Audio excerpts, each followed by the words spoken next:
If you're having problems quitting drinking, right? If you having problems finding the commitment to quit drinking, then one of the best things that you can do for yourself is to try it out for 30 days. Just give yourself a 30-day trial, experiment, and see how that works for you.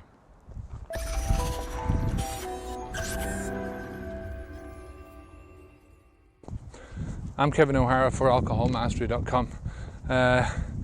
Today I just wanted to talk about taking a 30-day challenge on yourself, right? Just 30 days is nothing, it's a month. Some months is just under a month, right? It's not anything big deal about it.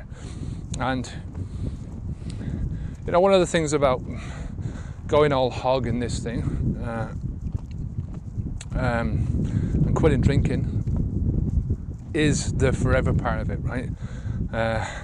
It's doing this for life, and that can seem to be very daunting prospect. You know, a lot of people think, well, you know, that's a long time, I don't think I can do that. So what I'd suggest is just to make an experiment, just do these things, take 30 days to not have any drink, and see how it goes with yourself, you know. You know, if you can't do 30 days, do 7 days, you know, do a week, and see how you feel at the end of the week, right?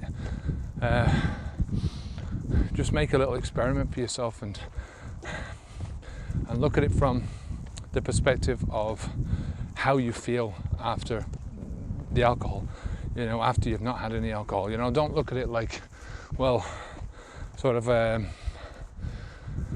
I'm doing this just to have a break. I'm doing this to sort of, and I'm looking forward to drinking again at the end of the week, right? Do it from the perspective of looking at yourself and seeing how you feel, how you feel in your body, how you feel mentally. You know, give yourself at least that chance. You know,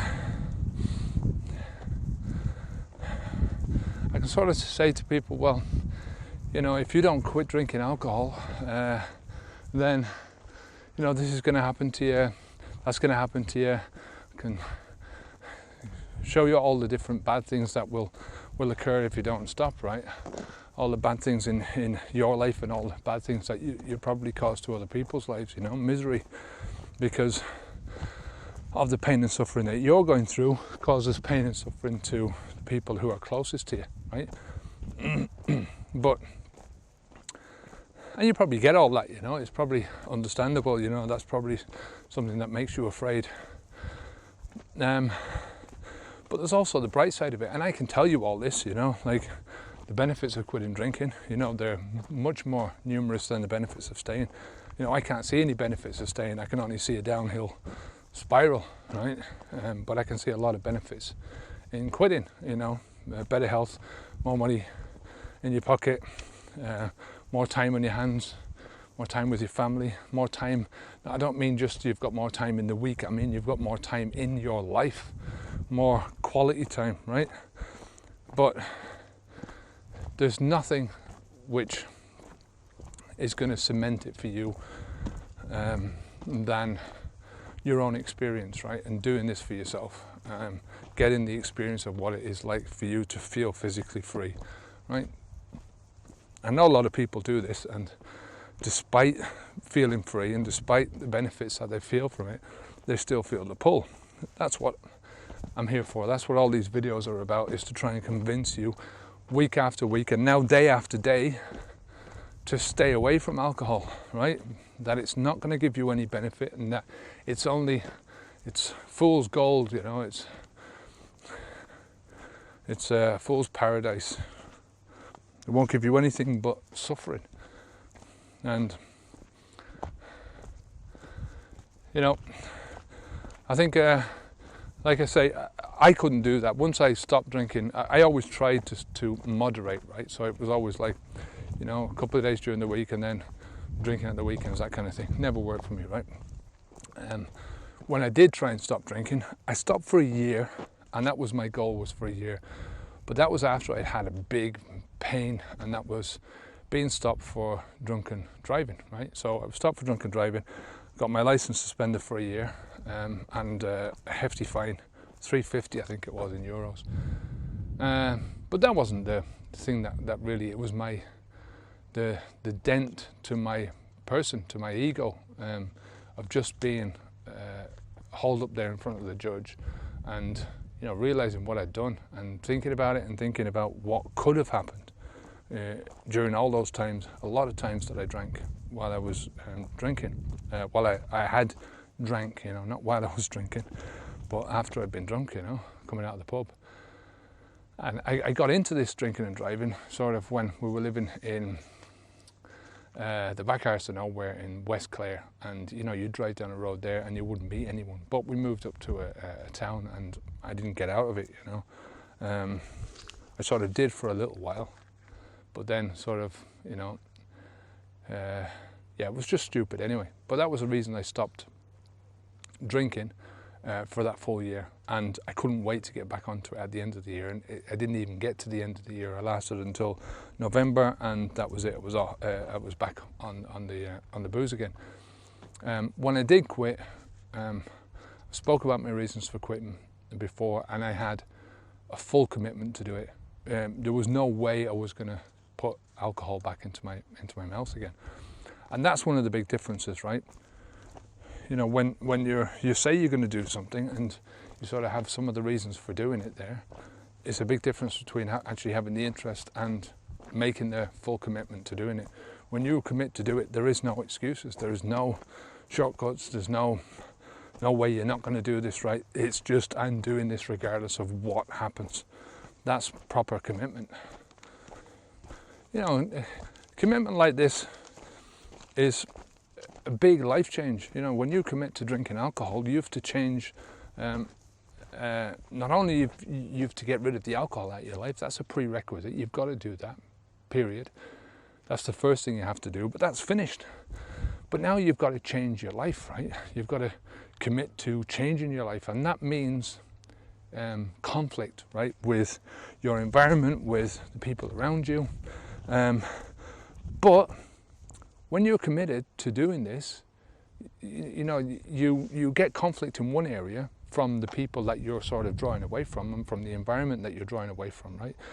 But you get commitment from another group of people who are living the life that you want to live. That's where you have to find. You have to find the things, the environment, the people who are already doing the things that you want to do in your life, And if you don't know what you want to do, then you have to think about it fairly sharpish, because this is the thing that's going to save you. This is the thing that's going to uphold your commitment through thick and thin, through anything that happens. Once you've got that commitment, it's very, very difficult to be stopped.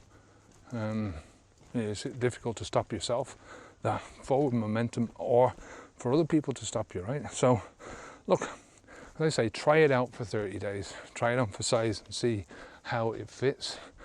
And don't just go through this day by day, not drinking and sort of thinking about it. Get a diary and write down your feelings. Do a day by day breakdown of how you feel that particular day, what you're thinking about in terms of quitting drinking, what you're thinking about the future, and focus your attention on the future. Focus your attention on the positive things about this, It's very easy to sort of go, well, I really want to have a drink, and I'm missing so much about my life, and I'm missing this, and I'm missing out on that. That's just your old life talking to you. It's your old habits talking to you.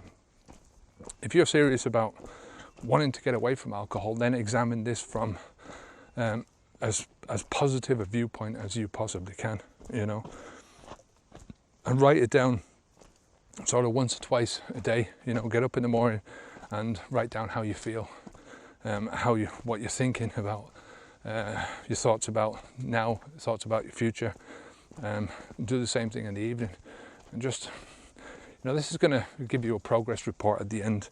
And then once you get to that end, to that 30 days, seriously examine how you feel now. Look back on the days that have gone by, read what you've written, and see how much has changed, right? And You know, if you want to go back to the alcohol, then, you know, ask yourself why. What is it that's pushing you back to drinking? What is it about your life? And, you know, seriously examine those thoughts and just think, well, you know, all the benefits that you've got a little bit of experience underneath your belt now, that 30 days. You know, I say 7 days, it's not really a lot, but it's something. Much better to go 30 days, much better to just quit. You know, I wouldn't normally ever tell people to try it, but I think it's a solution for some people. You know, it takes all the big pressure off, you know, the long-term pressure of quitting in the long run, you know, in the long term and forever and all that kind of scary stuff. So try it out for 30 days, try it on for size and see how it goes. If you like this video, leave a comment down below. If you've got any suggestions for future videos, then I'd love to hear them as well. Come on over to the website where you'll find the newsletter. There's also a new course out. If you click the link below in the comment section, or I'll probably put a link just, is it here along here somewhere, or up here maybe, or up here. Yeah, for the new preparation video course. This is going to help you in a lot of ways to just alter your thinking and change your direction. You know, put down your direction, get it down where you're going to go, know where you're going to go, know where this journey is going to lead you from before you even start out on the journey. That's what the whole course is designed to do. If you want to get 40% off that, then click the link. Until next time, stay safe, keep the alcohol out of your gob. You know, try this thing. You know, if you're afraid of committing long term, then just do it for 30 days. You know, do anything for 30 days. You know, they say that a lot of habits do change after 30 days. You know, a lot of the feelings go away. You try and keep it in your head that you're looking at this from a positive point of view. You know, don't look backwards at the alcohol. Don't keep pining for what you're missing out. You know, look forward to what you can gain, to what you can benefit from, how other people can benefit in your life. I'm Kevin O'Hara for alcoholmastery.com. Onwards and upwards.